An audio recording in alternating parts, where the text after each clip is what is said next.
Hi guys, এই দেখো আমার এই বন্ধু মানে বিয়ে করার জন্য এত নিজেই মানে এত এক্সাইটেড তার নাই ঠিক।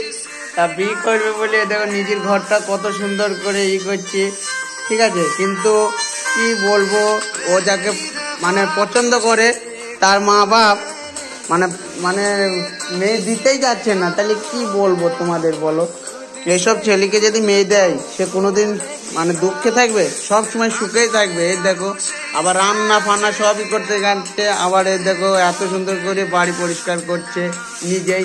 সে কি কোনোদিন মানে তার প্রিয় মানুষকে কোনোদিন কি এরকম মানে খাটাবে? ও নিজেই কতটা মানে এক্সাইটেড, মানে আমি নিজেও জানি না। ও খুবই ভালোবাসে মেয়েটাকে, কিন্তু মেয়েটার মা বাপ মানতেই যাচ্ছে না। তাই কি বলবো, বাড়িতে মানানো হয়েছে কিন্তু সে তাও মানতে চাচ্ছে না। এই দেখো সব কিছু গুছিয়ে রেখেছে, আর এই দেখো নতুন খাট, আর এই দেখো বাড়ি ঘরও কত সুন্দর করেছে তার জন্য, মানে 1 বছরের মধ্যেই। তাও তার বাপ মা মানতে চাচ্ছে না। এরকম যদি ছেলেকে যদি মেয়ে না দেয় তাহলে কি বলবো বলো, তাহলে আবার কাদের মেয়ে দেবে? এত সুন্দর মানে বাড়ির সব কাজই সে নিজেই করতে চায়। দোস্ত ভালো আছো? দেখো তা কি বলবো, এত সুন্দর খাটছে নিজের মানে প্রিয় মানুষের জন্য, তাও মানে কি বলবো তাদের আর দিচ্ছে না তারা।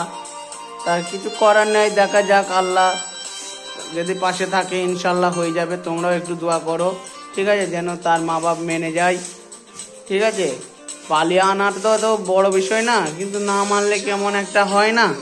এই দেখো এতটা সুন্দর করে খাটছে, তা কি বলবো, তাও যদি মেয়ে না দেয় তাহলে কি বলবো, কোনোদিনই কষ্ট পাবে না যে আসবে ওর প্রিয় মানুষ।